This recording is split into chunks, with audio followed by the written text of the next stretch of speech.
Dean looked at Dave and said, "Man, I'm starving. I got your back if you go to Gino's and get us some subs? My treat." "Dude, that's across town. It would take me at least 30 minutes to get there. Why don't we just order something takeout? We'll be done faster that way." "Yeah, I know, but we deserve a treat, and the boss is paying for it. He never said we should get anything close, you know? All he cares about is that we get this program done ASAP and let him know when we're leaving so he can close our timesheets and set our alarms. Come on, man." "Okay, you're the boss," Dave said, getting up to leave the cavern they called the programming room and server room. As Dave knew, traffic was backed up on Friday night. Plus, Gino's was on the other side of town and was a popular night spot. He'd only been there once, but he had to admit that for bar food, it couldn't be better. Their sandwiches and even their pizza were top-notch. Dave had to drive through the parking lot twice before he found a parking spot, and naturally, pulled in near the back of the lot. On his way to the building, he passed a car that looked like his wife's car, but it couldn't have been. She was at home with her sister, who had come to visit her on her way home from college. When he got to the bar, he walked to the cash register next to the kitchen and stood there until the waitress stopped to ask what he wanted. "I'm Dave Brown. I need to place an order over the phone, please." "Of course, dear. I'll see if it's ready now." The waitress left for the kitchen and returned almost immediately. She said, "I couldn't find an order for you. Are you sure you called it in here?" "Yes. My work partner called almost 20 minutes ago. I drove across town to pick him up. Are you sure you don't have him?" "No record of it. Who did he talk to?" "I don't know. Let me call him." And Dave quickly pulled his cell phone out of his pocket and called Dean. When he answered, Dave asked, "Hey, they don't have our order. Didn't you call?" "Yeah, man. You were standing there listening to me, weren't you?" "Shit." "Well, go ahead and wait for them to make it since you're already there. I got your back. I just got off the phone with Tony. He called to see how long I thought we'd be here. I told him at least another 2 or 3 hours. So we have time." Dave checked Dean's order one more time and turned to the waitress. He said he called here. Look, I work across town and we're running late. Could you ask them to hurry up so I can get back in time?" "Yes, of course, dear. What will you have?" Dave gave her the order and settled into a chair at the bar while he waited for the food to arrive. While waiting, he was watching the customers when he got the shock of his life. He saw his wife Sandy dancing with his boss Tony, and then saw her sister dancing next to her as well. What the hell? Dave was about to walk over and find out what was going on when suddenly his world came crashing down. Sandy stood up on her toes and kissed her partner.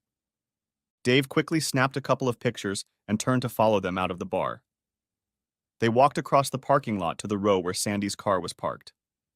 Dave managed to get a couple more shots while they kissed. When they got to Tony's super truck, they climbed inside and got down to it. While his heart was breaking, he took pictures on his phone. He smiled to himself when he heard Sandy ask, "Honey, what's that flashing light?" Tony replied, "Don't worry, honey. It's probably the headlights of passing cars. Relax, no one can see us."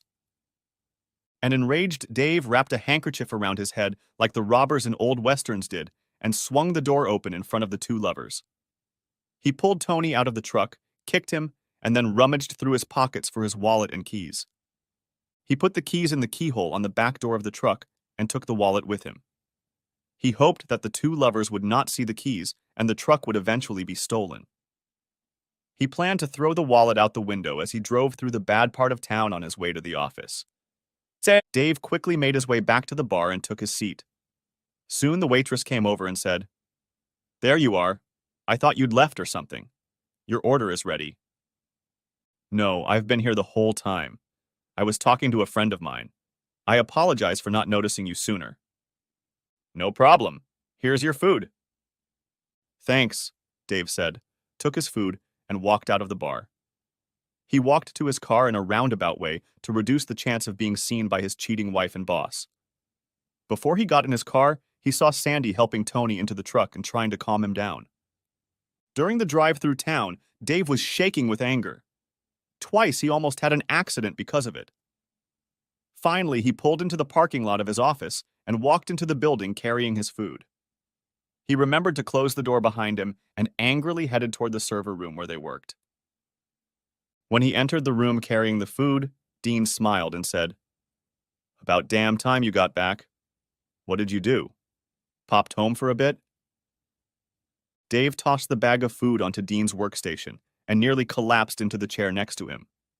Dean turned and yelled, "What the hell?" He stopped when he saw Dean's face and then continued, "Holy shit. You okay, dude?" "Yeah, no, not really. Sandy was there. She was having fun with Tony in the back of his truck." "Shit. Man, I'm sorry." "Yeah, but it's not your fault." "Yeah, man, kind of my fault." Dave turned to Dean, anger reflected on his face. He asked, "What do you mean by that, asshole?" "You know I'm a systems administrator. I was checking my email to make sure it was only being used for business, and I came across a group of messages from Tony and Sandy. They agreed to meet there tonight. He said he'd keep you busy here and they could have some quiet fun." "Dude, I'm so sorry. I didn't want to say anything in case she blew him off or it wasn't what I thought it would be, so I sent you out to get sandwiches so you could see if everything was okay. That's why I didn't make the phone call. I wanted you to stay there longer in case it turned out to be wrong." "Yeah, but it didn't. I've got some great triple X rated pictures of them having fun in the back seat." "Sorry, Dave. What's next?" "You ask? I'm going to release this bitch and get out of this shitty job." As you might expect, neither man was able to work anymore that evening. They spent quite a bit of time discussing Dave's next steps. Dave showed Dean the pictures and told him what he had done to Tony as well. Dean laughed and said, "That's good. If he shows up here tomorrow for work, we'll have to be sure we give him a serving of shit, especially if he moves carefully." Dave sat in the chair for a bit longer, then got up and started to gather his things. Dean watched him for a bit, then said, "Hey, kid, are you leaving?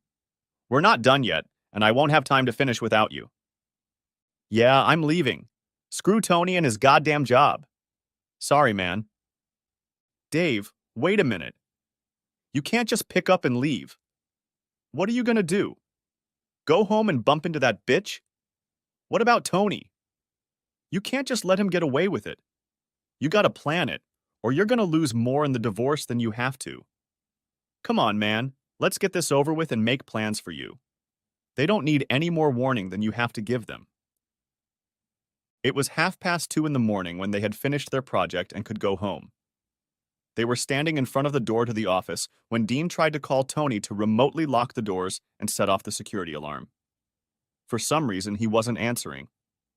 As they tried to call him, they laughed at the fact that he wasn't answering. Finally, after 20 minutes, Dean called the head of security and said he couldn't reach Tony and needed him to lock the doors and set off the alarm. Before they got into their cars, Dean said, "You know, this is bull. It's the only place I've ever worked where I didn't have a key and an alarm code. If something goes wrong inside after hours, we'll have to wander around until Tony or the guard on duty meets us here or unlocks and disables the alarm." Dean gave himself an odd look before saying, "You know, it just hit me. The only time we have to call Tony is when we're working late. I wonder if it's because he's messing around with other wives, too." "I don't know, but I don't care. I'm going to make him pay for it, too. I'm tired. I'll see you tomorrow. Well, I guess I'll see you tonight. See you later." Sandy still wasn't home when Dave walked into their little rented house. He was still angry about what he had seen and wanted to argue with her, but was glad she wasn't there. He wondered where she was, but figured she was probably with the jerk. Dave took a quick shower and fell into bed. He fell asleep almost as soon as he lay down and knew nothing until the sun hit his eyes the next morning at 9:30. Pulling back the covers, he noticed that Sandy was completely awake on her side of the bed. Before getting dressed, he made his way to the kitchen and put the coffee on to brew.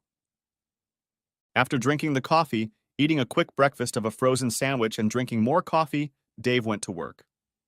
He was still very angry and was trying to figure out how to make Tony and Sandy pay for what they had done. When he got to work, he found everyone there except Tony. He asked Sheila, Tony's secretary, where he was and she said, "I don't know. I haven't heard from him at all. It had been a long day because Dave and Dean were still exhausted from the late work, but the project was in its final stages. The rest of the group was busy checking code and trying to load the program before installing it on the customer's servers. Dave paced from place to place, watching the work and trying to stay awake. He was having a hard time concentrating on work because of his discovery the night before. Finally, it was time for dismissal, and he came home. Sandy was lying on the couch with a glass of wine, dressed in her old, tattered robe. She had large, dark circles under her eyes. When he entered the room, she looked up at him with a guilty expression on her face. Dean immediately asked, "Where the hell were you last night? You didn't even call to say you wouldn't be home, and then you didn't even show up at all. And where's your sister? I thought she was going to stay with us for a couple days. She got a call and had to leave early. I took her to the airport yesterday afternoon, and on the way home I stopped for a drink with the girls. It was awful. One of them got mugged in the parking lot, and I spent the night in the hospital with her. I'm sorry I didn't call, but the battery in my phone was dead." "And you couldn't find a phone at the hospital, borrow a charger, or use the nurses?" "I just didn't think. I'm sorry, honey." "Yes, of course you are. If I didn't know better, I'd think you were fooling around somewhere. What are we having for dinner?" "I haven't gotten to that yet. What do you want?" "I don't know. Something quick. I'm tired. I didn't leave until 3:30 last night, and I didn't fall asleep until 3. I really don't have anything quick to make. Why don't I order a pizza?" "Yeah, okay. I'll go get cleaned up." As Dave showered, he kept thinking about how he could get revenge and get out of the mess Sandy had made of their marriage. While he was showering, a thought occurred to him that seemed to work and would be a sure way to find out about Sandy's infidelity. Tony had only a rudimentary knowledge of computers and programming. He was the business manager of the company, but had only a minor education in programming. He considered himself an expert and was constantly causing problems for his employees. His attempts at programming showed Dave how inept he was. Dave decided that he would create a web page and put pictures of Tony and Sandy on it. He would then send himself an email with the website address so that he could legally find out about their date. He would have to hack into Tony's home or office computer and use it to create the page using Tony's name, address, and personal information. He went to an internet cafe that same day and set to work, having first hacked into Tony's home computer. Before he started setting up the web page, he, like most hackers, scanned the hard drives to see what he could find. Jackpot. He found pictures of Tony with several other women. 2 of these women Dave knew were married to men who worked with him. Copying the folder of photos to his computer, Dave quickly began work on the web page. It took him several days to complete the programming and get the site up and running.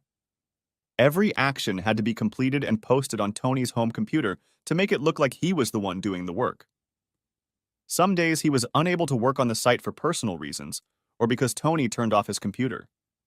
Once the site was up and running, he started working on other ways to get revenge. A few days after the site went live, Dave prepared an email with a link that he sent out to everyone he could find who knew Tony, Sandy, or the other women. Presumably, that's how he found out about Sandy's infidelity. After receiving the email, Dave told Sandy about it and got all the excuses from the cheater's handbook. "I'm sorry, honey, it was nothing. It was just a one-time thing. I just ran into him there when my sister and I went out to eat, etc. etc." Dave went back to work the next morning and confronted Tony, then quit on the spot, leaving Tony with yet another bruise on his face. The divorce quickly turned nasty, with Sandy first trying to get Dave to reconcile and then starting to countersue. At this time, feelings flared up, and she decided to get revenge on Dave for daring to divorce her. She turned him into the prosecutor for running an internet gambling site. The site was Dave's brainchild and started as a hobby where he and his friends would play Texas Hold'em with each other. The site soon grew and grew until Dave opened it up to everyone around the world. Everyone who joined the site was given 2,000 K chips, no cash value, and was given another 1 million each day as a bonus to play. When the site first opened, if a person lost all their chips, they could only play again the next day. After the site had been running for 2 months, Dave, as the administrator, received so many requests for additional chips that he created a way for people to purchase them and continue playing. It wasn't a gambling site, per se, because no one received anything in return for their payments other than the right to continue playing with the chips they received or purchased. Dave had been running the site for over a year when his marriage fell apart and was making obscene amounts of money from it. When he found out about Tony nailing Sandy, he was ready to quit his job and devote all his time to the site. But first, he wanted to finish the project he and Dean had been working on. Over the past year, he had added other card games and even slot machines to the site.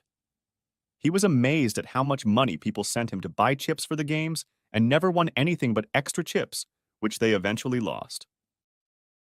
Now he was happy that all his purchases went directly into a bank account in the Cayman Islands.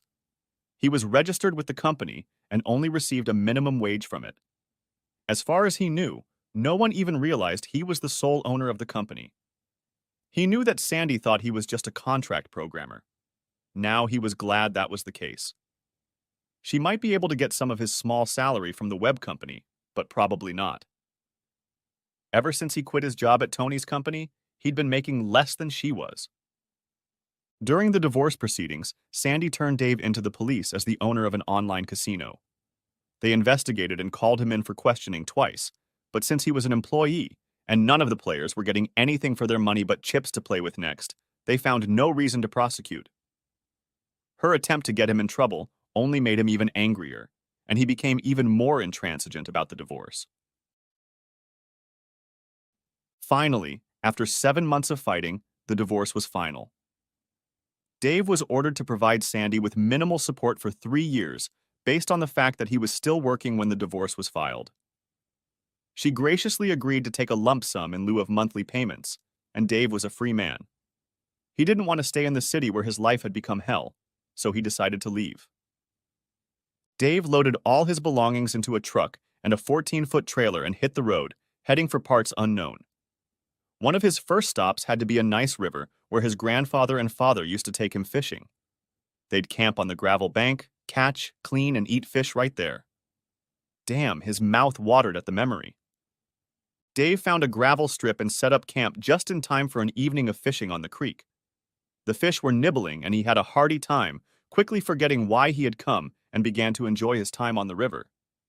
He camped, swam, and fished for 2 days before he ran out of drinks and staples. Leaving camp, he jumped in his truck and headed to the nearest town where there was a grocery store. The town was small, only 850 people if the sign was to be believed, but it still had a small grocery store and a cafe where all the farmers hung out when they could carve out time. Dave was sad to see the town as he drove by. He remembered that it had been much larger and busier when he was younger. Some of the old houses stood empty, and many of the smaller ones were almost falling apart. There were a few for sale signs hanging on the empty houses, and he wondered how long ago they had been for sale. Some yards looked like they hadn't been mowed all year, and probably hadn't been mowed in previous years. One of the nicest and largest homes from last year was completely hidden from the road by the trees and shrubbery that sprawled across the yard. Only the glow of metal on the roof could be seen through the treetops. This house belonged to one of the doctors who worked at the hospital, now closed, in town. It once had 40 beds and was often completely filled with patients. Now it was just another empty building on the main street of town. So sad. Dave was surprised to find that the local small private telephone company was still in operation. They had old equipment installed years ago when his grandfather had a small cabin on the river nearby. Now he was getting curious. Before buying groceries, Dave decided to treat himself to a meal at the cafe. To his surprise, once inside, he found that the phone company had upgraded. They now provided internet and cable TV service over their lines. After a very tasty burger, Dave went back to his truck and got his computer. He quickly settled down at a quiet table and began working on his website, doing the work he couldn't do on the river, using his phone as an access point. He got a few curious looks as he worked, but no one bothered him, except for the waitress asking if he needed anything. He was completely immersed in his work. When he closed his laptop, The owner of a small cafe came up to him and said, "You don't see much like this around here? I'm thinking of discontinuing my internet subscription since no one but a few kids use it. I haven't seen you here before. If you don't mind me asking, what have you been doing for so long? I've heard you typing, more than if you were just sitting on the internet. Are you new in town?" "Yeah, no, I don't mind. I'm vacationing on the river while I recover from a nasty divorce. When I was a kid, my grandpa and I used to fish and camp near here, and I loved it. I decided to see if it would help me relax. As for what I've been doing, I have a website and I've been doing some stuff on it that I couldn't do as well using my phone as a hotspot. I hope you didn't mind." "No, it's fine. That's why we set up the internet. Partly for ourselves and to help, but I was hoping it would attract customers as well. The phone company gave me a basic video package for free for advertising if I agreed to pay for the internet, so I agreed." "And how long do you intend to work here?" "I don't know exactly. I guess until I get tired and want to move on. Everything I own is in my truck or trailer. I left my old house after my divorce and planned to just drive until I found a place I wanted to stop. This was my first stop and I haven't gotten tired of it yet." "Wow, free legs and freedom of imagination. Must be nice." "In a way it is, but I've always wanted to find a place and a job to my liking. Put down roots, find a good woman and start a family. It hasn't worked out with that so far, so I'm wandering again." "Well, good luck. I need to get back to the kitchen.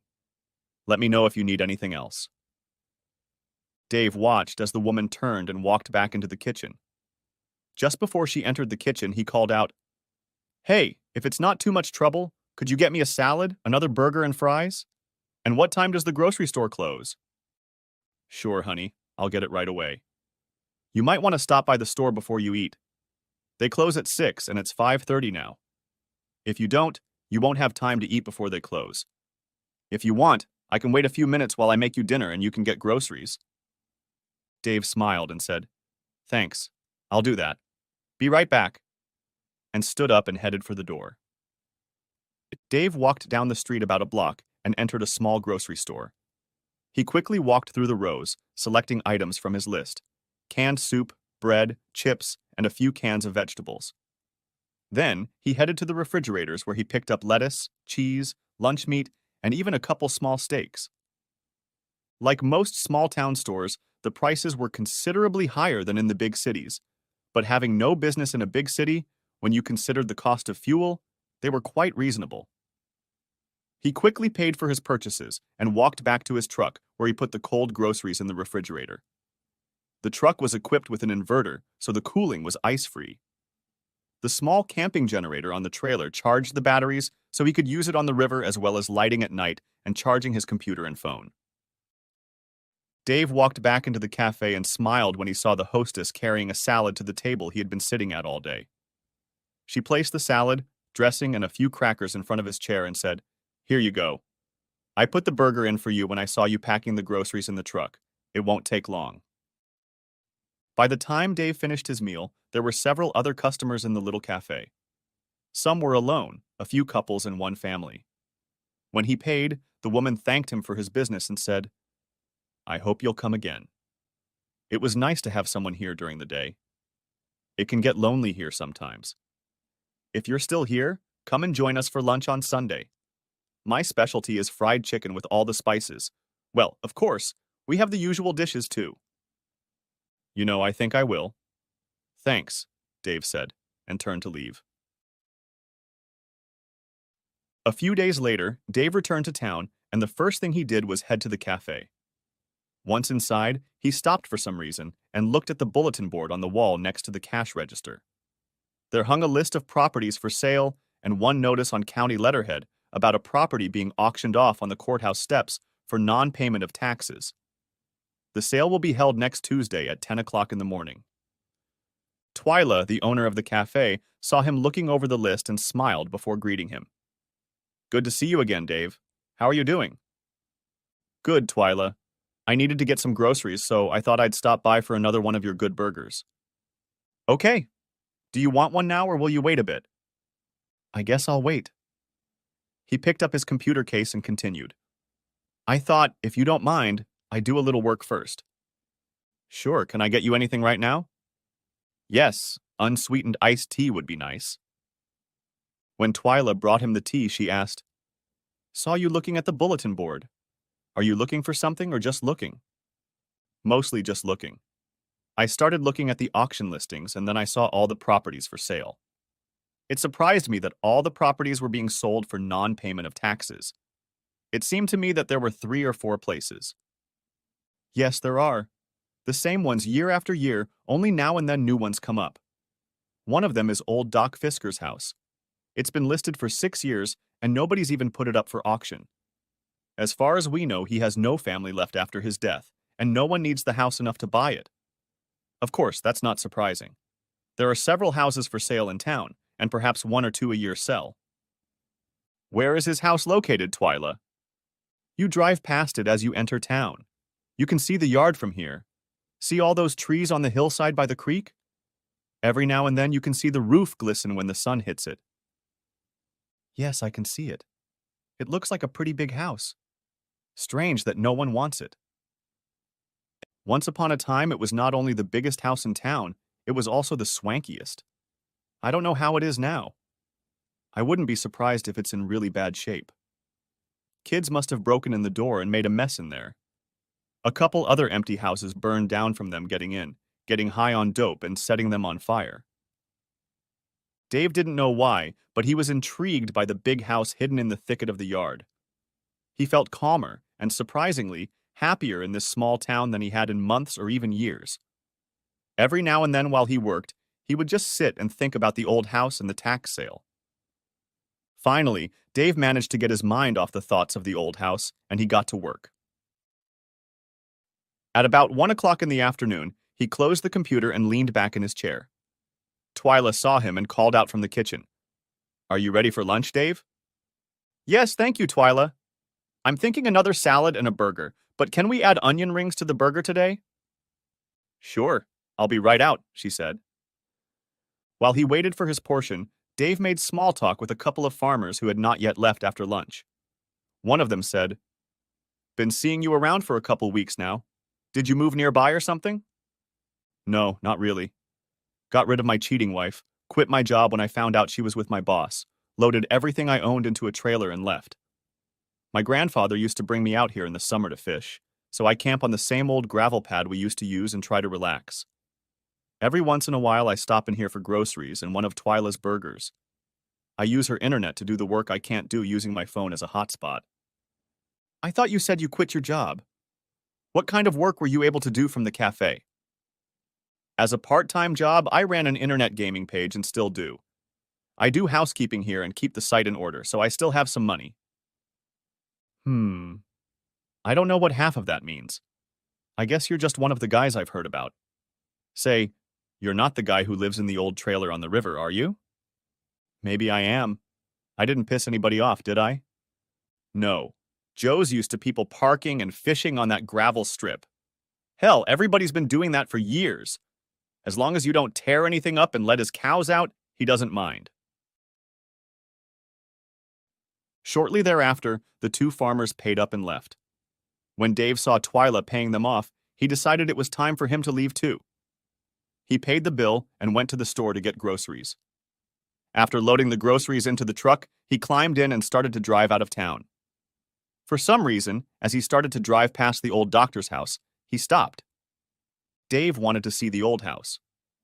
With great difficulty, he managed to get through the shrubbery, but he did get there. The house appeared to be a story and a half, at least locally. He couldn't tell how many rooms were in the attic, but he was sure there were several. As you might expect, there were rotting boards on the walls, wooden porches, and windows. Naturally, the old house was in dire need of a paint job. The windows were all old wooden single-pane windows, but surprisingly, not a single pane was broken. The galvanized metal roof still gleamed on the building. Dave felt guilty, but found a window that could be opened and climbed into the old house. For almost an hour, he wandered around the house, inspecting it. As far as he could tell, the old bones, the frame of the house, were still very good. The arrangement of the rooms was better than most old houses. There were 2 outbuildings on the 4 or 5 acre lot, a detached two-car garage and a small barn. When he finished looking around, he struggled to get out of the yard, climbed into his truck, and returned to the trailer on the riverbank. For the next 3 days, Dave couldn't stop thinking about the old house and how much he liked the small town. Monday morning, he went into town again and stopped at the old house. He followed the same old path to the back of the property and looked over the buildings and grounds again. Something about the house drew him in, and he sat down on the steps of the old porch, looking out over the shrubby front yard. It was almost noon when Dave returned to his truck and drove the short distance to the cafe to get lunch. As he took his order, Twyla smiled and asked, "What did you think of Doc's old house?" "What?" "Oh, come on, Dave. I can see the place from here like the back of my hand, and I saw you stop by last week and again this morning before you came in here. Hell, half the town knows you've been snooping around. So what do you think?" "I don't know. There's something about this place that calls to me, but it looks like it's going to take a lot of work to make it livable again. Just tidying up the yard would be a big job, and the whole house needs modernizing. A lot of rotten boards need to be replaced, and I won't know about the framing until after I remove the siding or paneling inside.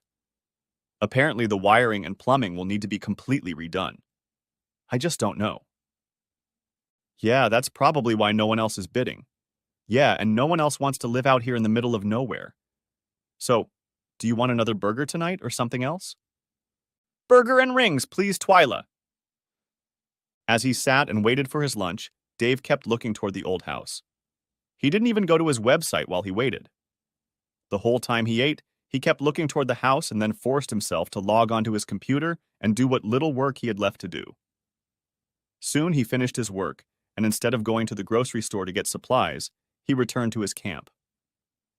He spent most of the day at the computer, checking his finances, doing bookwork, and programming scenery changes for the site.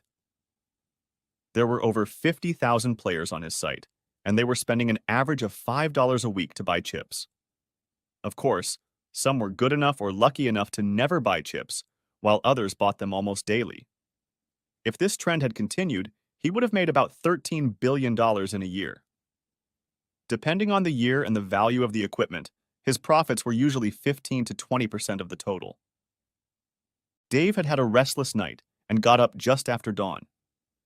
As he sipped his coffee, he watched the sun set behind the trees and reflected on his life and the day itself. Without even thinking about what he was doing, he filled a large insulated cup with coffee, jumped into his truck, and headed into town. This time, he passed the small town turnoff and took the highway to Knott City, the county seat. He found a parking space and wandered to the courthouse just after 9:30 a.m. After confirming the location of the upcoming tax and court sale, he froze in anticipation. At exactly the appointed time, the sheriff and two suits approached him with a tall, skinny man, dressed in worn Levi's and a blue chambray western cut shirt. His outfit was completed with cowboy boots and a white Stetson hat. The newly arrived men looked around at the half-dozen people gathered nearby before the sheriff spoke. "Good morning, everyone. We're getting ready to auction off some foreclosed properties, as well as a few properties that are delinquent on their taxes. If that's what you're gathered here for, please step closer and we'll get started." 3 or 4 men stepped back. The rest approached the men. The auctioneer stepped forward with a microphone and held out a paper to one of the suits. He read the paper, then described the property, its address, the payment requirements, and the starting bid. The foreclosed property was sold first, and most of the bidders left, leaving only Dave and 2 others. Before the first property was described and the second part of the auction began, the tax sale rules were announced. The 2 farms were sold first, then Dave watched the other 2 bidders get ready to leave. The men looked at Dave and one of them said, "Are you here for the sale, sir?" "Yes." "All the land is sold. All we have are a few old abandoned houses. Are you interested in one of them?" "Yeah, maybe I'm crazy, but I'm interested in one old house in Thomasville." One of the men shuffled through the remaining papers, then asked, "Which one is it, sir? We have 3 packages to Thomasville." Dave gave them the address, and the man began to sort through the papers for Doc's house. He looked them over and said, The taxes on this place total $1,575, 9 years in arrears, and this year's taxes are due by December 31st. The minimum bid is the balance of the taxes, sir. Dave didn't even think about it. He said, I bid $1,575. The men looked at each other, and the auctioneer gave his speech, then put the gavel down and said, Sold for $1,575. Dave spent the rest of the day in town, first processing the property and filling out all the paperwork, deeds, record of registration, and even making the address his permanent residence to change his mailing address and legal residence. He registered to vote and even stopped by the power company to arrange for electricity. It was almost 4 in the afternoon when he left the store and headed back to Knot City. He parked outside a cafe and entered the cool lounge. As soon as he sat down at a table, Twyla came over to him and greeted him. What are you going to do tonight, Dave? She asked. I think I'll have one of your chicken fried steaks, potatoes and gravy, and string beans tonight, please. Will do. Where have you been all day? I didn't expect to see you for a couple more days since you were out yesterday. Yeah, spent the day in town and didn't feel like cooking when I got back to camp. Dave was done with the food as soon as Twyla brought it over, paid the bill, and headed back to the campground. He parked, undressed, and dove into the cool, refreshing water for an afternoon swim. After his swim, he gathered up almost all of his gear that had been lying around idle. Almost all of it was secured because he'd been gone all day, and sat back to watch the sun go down. The next morning, after a quick breakfast and morning coffee, Dave finished packing up his stuff, hitched the trailer to the truck, and headed into town and to his new home. During the hour of work, several people stopped and talked to him. Some watched for a few minutes while he cleared brush and undergrowth from the rest of the driveway. It took all day to clear the driveway and a spot big enough to park the truck and trailer. Finally, he put the trailer in the right spot and unhooked it. Grabbing his bag, he headed for the creek at the edge of his property. There was a chest-deep hole there that was easy to reach, so he waded across and took a good swim, then went back to the trailer, took off his wet shorts, and changed into clean clothes. After he finished dressing, Dave walked almost 2 blocks to the cafe. He arrived fairly late, and the cafe already had half a dozen tables with customers sitting around them, either eating or waiting for their portion. Dave took his usual table by the window and smiled as Twyla approached him with a glass of water. She placed the water on the table in front of him, smiled, and said, Well, you're definitely going to be the talk of the town now. I can't believe you bought this old house. Isn't it in really bad shape? It's been better, but I believe it has strong bones. I'll have to splurge on repairs, but when it's finished, I'll have a nice place. I could use some help, though. Do you know anyone who could help me take it apart and clean up the yard? Maybe. Have you looked on the bulletin board? Sometimes there's something there. I see you moved your trailer into that yard over there. Will you be working around there now? Yes. I'll be there or here, I suppose, for quite a while. I'm going to do as much of the work myself as I can. It took Dave nearly 2 hours to eat and leave the cafe. Everyone in the building, all men and a few women, stopped by his table to talk about the old house. He even had a couple of leads for people who might be able to help him. Dave was in no hurry to finish the house, so he was in no hurry to hire help. Money didn't play a big part, but it was there. His income was in the Caymans, and he himself received only a small salary as an employee of his company, so he didn't have to pay U.S. taxes on the amounts he left offshore. If he used money from the business to do a job, he would have to pay tax on the excess amount. One morning, Dave was sitting under his favorite tree resting from his exertion when 2 young women came into the yard and cheerfully greeted him. Seeing them, Dave was almost speechless. They were both tall for women, about 5 feet 8 inches or so, and cute as bug ears. He'd seen them both around town, the blonde sometimes working at a coffee shop. He'd also seen the other Hispanic woman sitting in the cafe, occasionally talking and laughing with the blonde, but he didn't know their names. They were both almost bouncing with suppressed energy, and the blonde smiled before saying, Hi, Dave. We've been watching you work, and Mom said you've been talking about hiring help, but we haven't seen anyone helping you. We both work at the cafe for Mom, but we don't make much money. Tina and I were wondering if you would hire us as helpers. So you're Twyla's daughter? I've seen you both around, but I didn't know you. The blonde giggled and replied, Yep, I'm Jen, well, Janice, but I address her by her first name, Jen, and this is Tina. We're twins and we do everything together.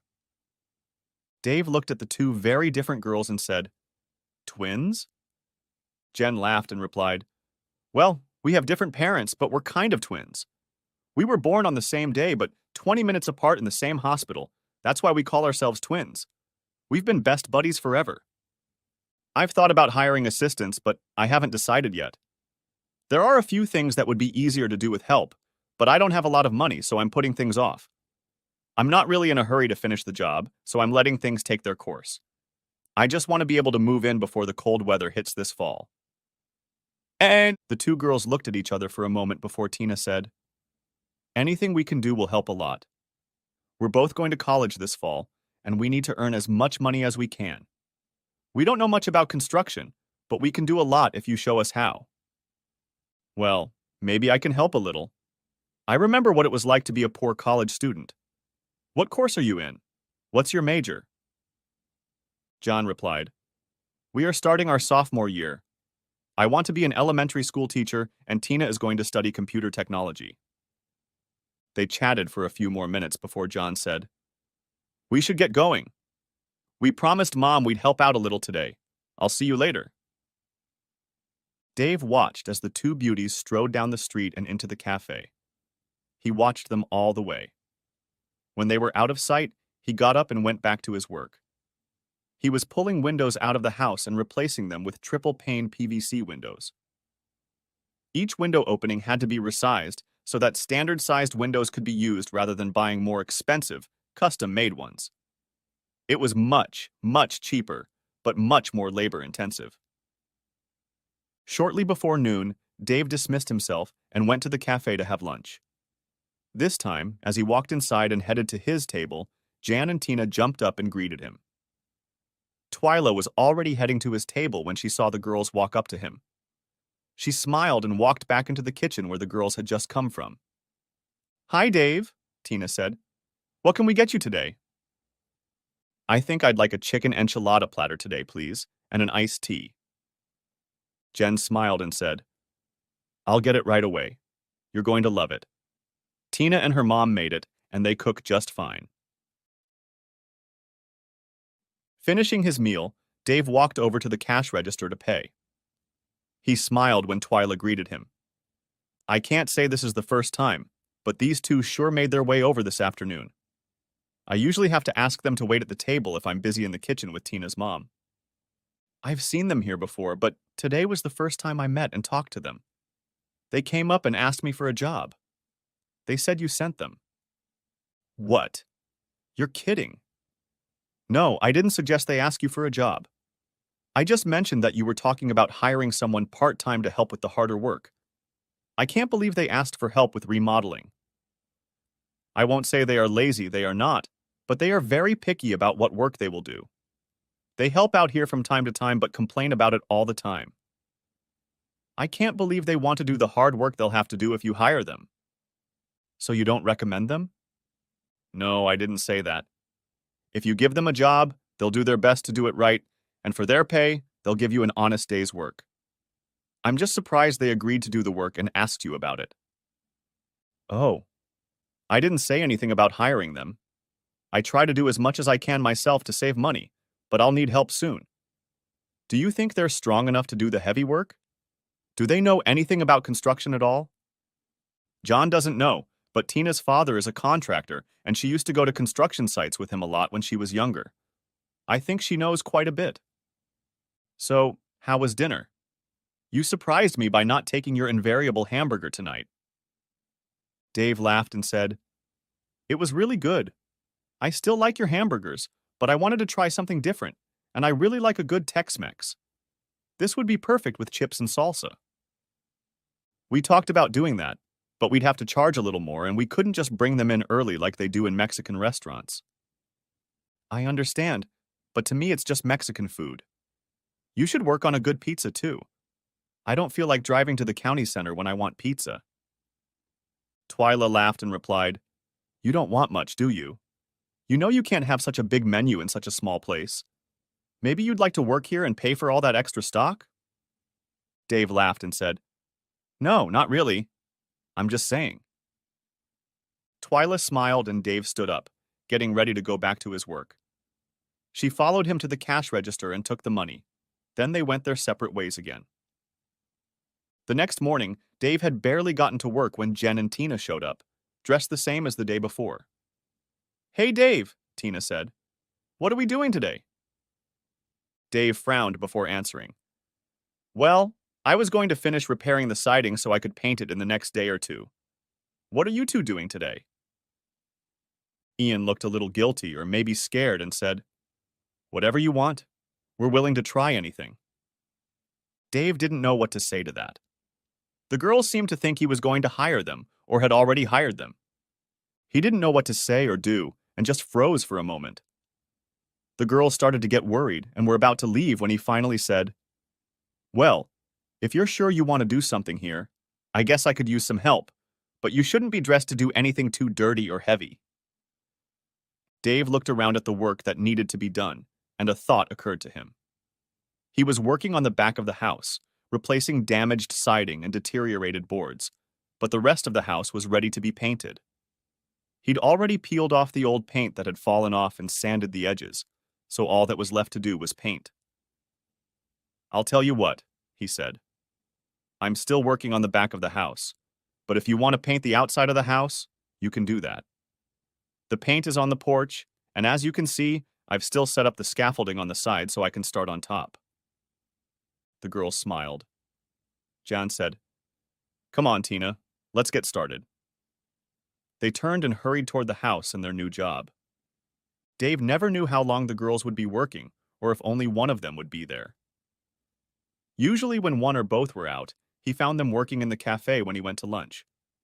Of course, he didn't work from home all the time because he had to work on his website from time to time. Sometimes he even had a little programming work that distracted him from his restoration work. He preferred to do it at the cafe because he didn't have his internet set up yet, rather than living in the house because it wasn't finished. By the end of the first week, the girls worked for him. They had finished painting one side and the front of the house. They applied 2 coats of paint and it looked amazing. They had also become very friendly with Dave and he was sure teased him with their beautiful bodies. They had too many oops moments when he could see their tops, when they wore loose blouses, and a few times one or the other put on a bloody miniskirt to climb ladders and paint. On Friday of the first full week, Dave called them into the backyard where they usually sat and relaxed under their beer-drinking tree. As best he could, he kept track of their time and arbitrarily determined an hourly rate since none of them had discussed pay. When the girls came and sat down at his invitation, he handed each a wad of bills and said, This is your paycheck for the last week and a half. Since we never discussed pay, I asked around and got a figure for the work you are doing. I hope it's enough. To his surprise, none of the women looked at or counted the money. Each of them simply stuffed it into the pockets of the tight shorts they were wearing that day. They had to stand up to do so, and as soon as the money was in their pockets, they both jumped up to him, leaned over, and to his surprise, bestowed a kiss on him. Tina said, Thanks, Dave. I'm sure the pay is good, but you didn't have to do this. We never asked for a paycheck. We just wanted to help you. It's getting so boring here since most of our friends have left town and college is over. Besides, she said, we like being with you. Why don't we come over tomorrow and just hang out instead of working? Well, sure. I was going to do some things around the house, but you don't have to, of course. No, I mean, could you not work, please, and let us just hang out? Maybe have a little fun? Dave thought for a moment and replied, Sure, I guess. I don't have any deadlines. We're almost done with the exterior, and it can be finished before the cold weather sets in. That was my main plan for the summer. I want to do a couple rooms inside so I can move in before the cold weather hits. I'm sure I can get it done, so a day off will come in handy. Both girls smiled and hugged him tightly before sitting back down. They had a couple of beers each before the girls left. They needed to clean up and go help Twyla at the cafe with the Friday night crowd. Dave was still sitting outside with his morning coffee when the two girls arrived the next morning. They came around the corner of his house, carrying a cooler in each hand. In the other hand, each had a bag of what appeared to be groceries. They quickly walked over to him, dropped their load, and leaned over to kiss him. Jen looked at him with a strange expression, then asked, "You didn't like it? We're sorry." Tina looked at him sadly when Dave asked his question, and he hastened to answer, "No, it's nothing like that. It's just that you surprised me. What sane single man wouldn't enjoy being kissed by two beautiful women? What did you bring?" "I thought we were just going to hang out and relax. Now I feel bad because I didn't bring anything special." "Don't feel bad. We just brought something to drink and some dog burgers. We saw how much you liked your mom's burgers at the cafe, and we wanted to have a sit-down, so we brought them. You don't mind, do you?" "No, of course not. So what are you planning for the day since it's your party?" "Oh, nothing much," Ian replied. "Like we said, just hang out, have a few drinks, swim, and grill some burgers and dogs." John grabbed his arm and tried to pull him out of the chair. "Come on," she said. "Let's go swimming. It's too hot already to just sit around and drink coffee." Dave let himself be lifted to his feet and followed the laughing girls down the path that led from the yard to the deep swimming hole in the back of his property. It was only 150 feet away, and he could already hear people splashing and talking loudly while frolicking in the creek. He stepped back slightly and said, "Wait, wait. Let me at least get my swim trunks." "Oh, come on," Tina said. "These old shorts look really good on us. Besides, we don't want to wait. We're hot." "Yeah, I can see that," Dave muttered. Jan smiled and said, "What did you say? You think we're hot?" "Yeah, but I'm sorry you heard that. I shouldn't have said that." "Gee, of course you should have. All women should know that their men think they're beautiful, especially if they mean it. That's what you meant, isn't it?" Tina slapped John on the shoulder and hissed, "Shut up, you idiot." Dave was surprised to hear Ian and Tina's words, but decided he really hadn't heard them right and let them pull themselves toward the creek. Soon they were already swimming and splashing in the water with the other couples, although it seemed that John and Tina spent most of their time talking and playing with Dave. After a few minutes, John disappeared and quickly reappeared, carrying 3 bottles of beer and swimming noodles in the water. She handed 1 bottle each to Dave and Tina, and then sat down on her noodles and sipped her beer, relaxing and talking to everyone. Dave soon joined in the conversation and began to get to know the other people in the water. To his surprise, he quickly found that he was enjoying himself. John or Tina returned to the yard several times for beers and at noon for sandwiches. Late in the afternoon, as the sun dipped toward the horizon, John said, "Come on, you two. It's time for dinner." By then, all 3 of them were feeling the effects of the beer and thought the whole thing was hilarious. Most of their friends had left by then, and those who remained were also cooking or eating their evening meal on the beach. By then, they had had enough to drink to make things funny. Jen smiled and looked at Dave's face and then said with a giggle, "You can't even walk straight. How are you going to manage us, Davy? You have to cook the hamburgers. They need to be fried, and then we're going to have fun."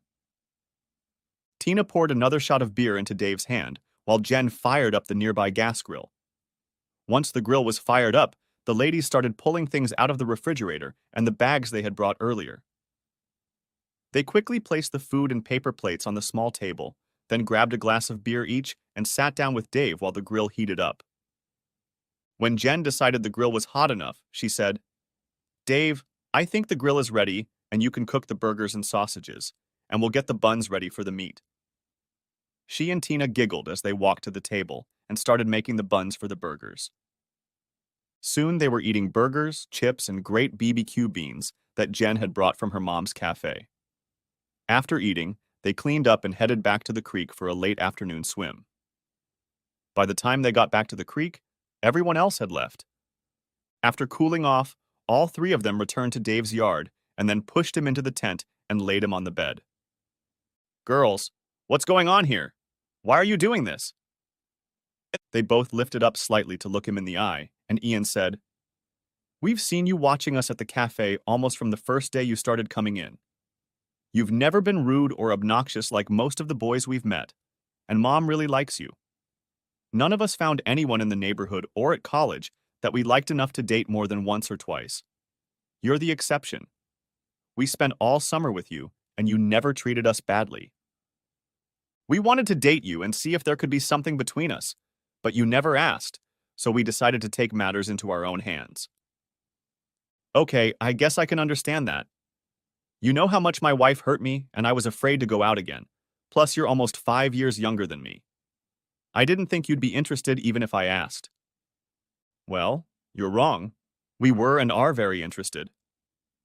Look, I don't know what to say. I really like both of you and I love being around you. I can't even think about picking one of you. The girls smiled and hugged him before Tina said, Okay. We don't want you to choose. Like we said, we're twins. We do everything together, and we don't want you to choose. You're stuck with both of us, Dave. Soon the women noticed that Dave wasn't answering them and looked relaxed. They looked up and saw that Dave was sleeping peacefully. Jen said, Gee, I can't believe he just fell asleep on us. Are we really that boring? Tina laughed and replied, Either that, or we gave him too much beer. Of course, he's been working hard too. Yeah, but damn. What are we going to do now? Sleep? Soon all three young men were asleep, and none of them woke up until early morning. Dave woke up before the girls. His head was splitting. He quickly put the coffee pot on and started trying to recover from the day off. No sooner had he had his first cup of coffee than both women staggered out of his tent. They didn't even speak to him as they hurried into the house to go to the bathroom. Soon they were outside again and poured a cup of coffee each before sitting down and staring at Dave, sipping the magical elixir.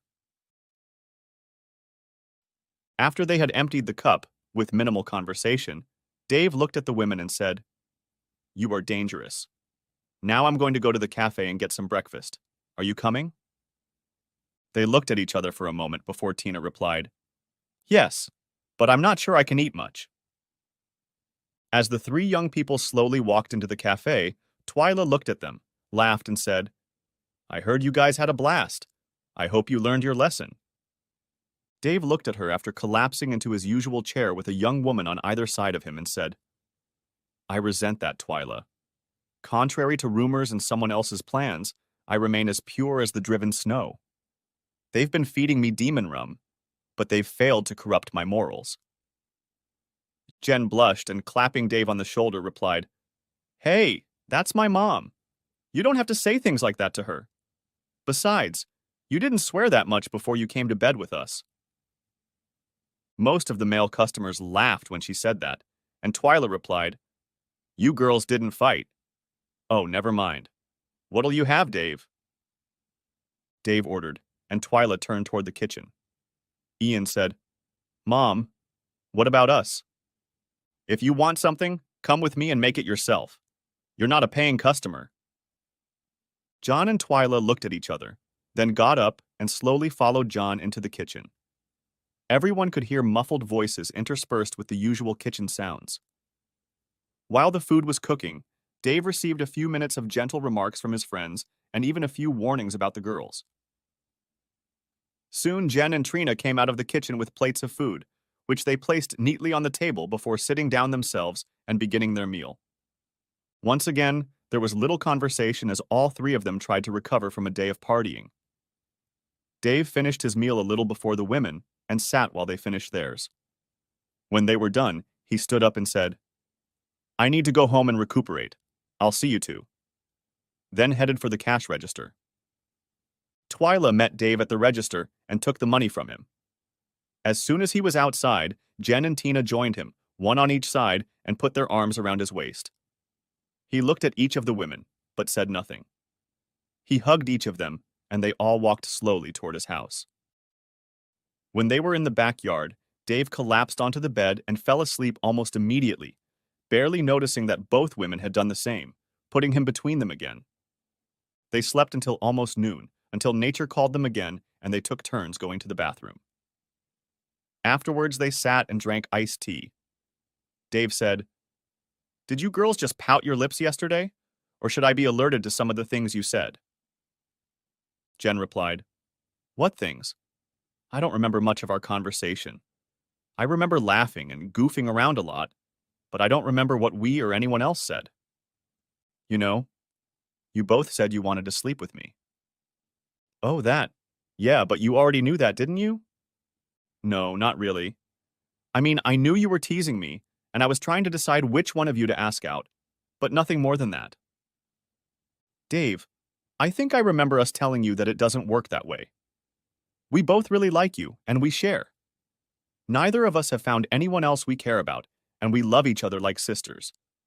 We both want you, and we don't want to hurt each other, so we agreed to share you. Is that a problem? Well, yeah, no, oh hell, I don't know. I like you both a lot, but what about your parents and everyone else in town? Tina replied, What about them? It's none of their business. We know we can't marry you, but if we get along, there's nothing stopping us from living with you. The girls continued to help Dave with the renovations and played an increasingly active role in choosing the colors, decor, and even the finishes inside the house. The first room they finished was the kitchen, and Dave found himself doing exactly what the girls wanted in it. From the kitchen, they moved on to finishing the master bedroom with a large bath made from the old living room and butler's pantry. Next on the list was the formal living room and then the dining room. The last to be completed was a small room that the doctor used as his office. It was converted into a nursery for future use. This completed the renovation of the lower floor, just in time for Thanksgiving, when the first family dinner was held. Over the winter, they began work on the upper floor, where there will be 2 large bedrooms separated by a small playroom and bath. Thanksgiving, one of the few days the cafe was closed, led to the entire extended family gathering at Dave's house for a traditional meal. Jen and Tina's parents and brothers, as well as Dave's parents, came and filled the house to capacity. Most of them didn't understand how to feel about Dave having 2 women acting as his wives. In a surprisingly short time, the family and town accepted their different lifestyle and treated it as the most natural thing in the world. Dave and his women were happy and very successful. Jen graduated from college, as did Tina. Jen got a job at an inner-city school teaching, and Tina started working with Dave, programming all sorts of games and phone apps. The money kept coming in. The end. Thanks for watching. I hope you enjoyed it. So subscribe to my channel and watch the next video.